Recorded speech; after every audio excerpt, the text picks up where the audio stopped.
Yo à tous, c'est Tidiane. Aujourd'hui, on se retrouve pour parler des Ood. Alors pourquoi parler des Ood maintenant? Eh bien simplement parce qu'ils me manquent à mort. Alors ok, c'était des créatures spécialisées au niveau de l'ère de David Tennant, du 10e Docteur, mais là, eh bien ça fait pas mal de temps qu'on les a pas vus, si ce n'est seulement en sneak peek. Et donc dans cette vidéo, on va voir qui sont les Ood, d'où viennent-ils, quels sont leurs pouvoirs, et bon, est-ce qu'on va les revoir ou non dans Doctor Who.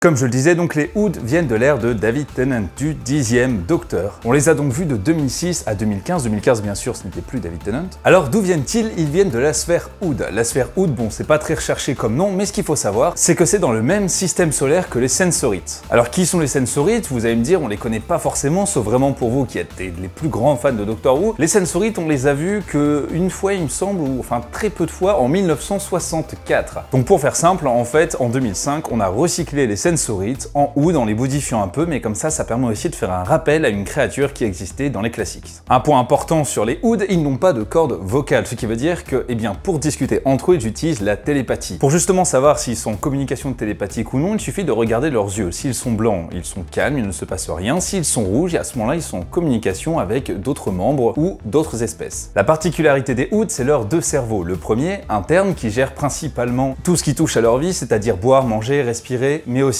la télépathie. Donc voilà, il y a tout ce qui est information sensorielle, etc. Et leur deuxième cerveau qui est au niveau de leurs mains. Bien sûr, à l'état sauvage, ce sont des cerveaux. On reparlera après du moment où, eh bien, c'est devenu une sphère. Donc le cerveau qui est dans leurs mains leur sert pour leur mémoire et leurs émotions. Et le tout est relié via une sorte de cordon ombilical qui rentre à travers leurs tentacules, etc. Bref, vous voyez à quoi ressemble la Ood. Et donc justement, ce cerveau, ce second cerveau, a été remplacé par des humains pour les asservir. Et ils ont supprimé ce second cerveau en le mettant par une sphère de dialogue, une sphère qui permet de traduire leur langage télépathique en langage humain pour pouvoir échanger avec eux, sauf qu'au final, eh bien, on leur a enlevé leurs émotions et leur mémoire, ce qui revient au final à les lobotomiser, mais ce qui a été très pratique pour les rendre esclaves des êtres humains. Alors les Ood, c'est un peuple principalement pacifique, qui est très peu puissant, même au niveau de la télépathie, ils n'ont pas une énorme puissance, ce qui fait qu'ils se font très facilement asservir. C'est d'ailleurs pour ça que les humains les ont eu très facilement, parce qu'ils sont très gentils, très naïfs, et que du coup, ils se font avoir. Alors attention, à la différence des Tivoliens, eux n'aiment pas vraiment être asservis, mais ils n'ont pas trop le choix. Une fois qu'on leur enlève leur deuxième cerveau, ils sont plus trop capables de penser entre eux. D'ailleurs, ce qu'il faut aussi savoir, c'est que les Ood sont tous reliés au cerveau Ood géant qui se trouve dans la Ood sphère, qui leur permet de pouvoir communiquer entre eux via ce cerveau géant. Et bien les humains, quand ils les asservissent, ils coupent cette communication avec ce cerveau commun. Ce qui fait donc des Ood les serviteurs les plus dociles et malléables. Une légende racontait même pendant un moment que si on ne donnait pas d'ordre aux Ood,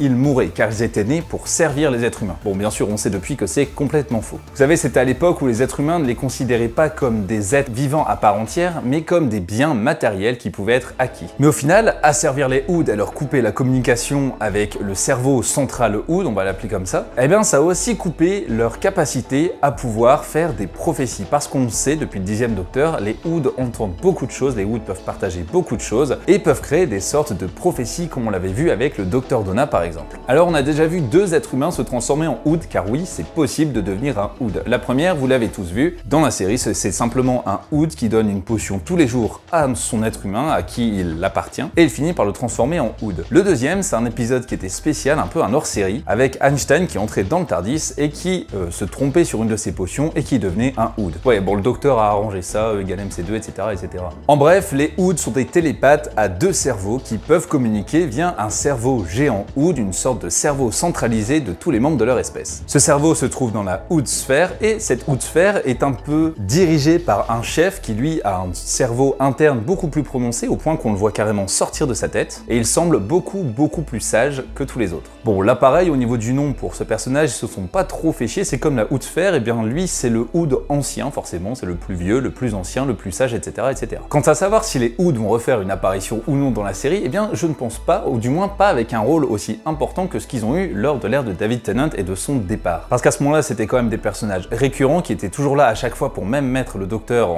pour lui faire des avertissements, et qui l'ont même accompagné jusqu'à son dernier voyage, avec la fameuse chanson Vallée des Chênes, pour toujours le 10e. Bref, ces créatures étaient réellement associées à une ère spécifique de Doctor Who. Il y a donc très peu de chances qu'on les retrouve en tant que personnages principaux dans la série, mais bien sûr on les voit toujours apparaître à certains moments, à certains endroits dans l'univers. Et puis les Ood sont des créatures fidèles, et donc ils adorent le docteur, mais je pense qu'ils ont un petit faible pour le 10e, et donc ils ne pourront pas avoir la même relation avec un autre docteur. Voilà, c'est tout ce qu'on pouvait dire sur les Ood. Sur ce, je vous dis à très bientôt.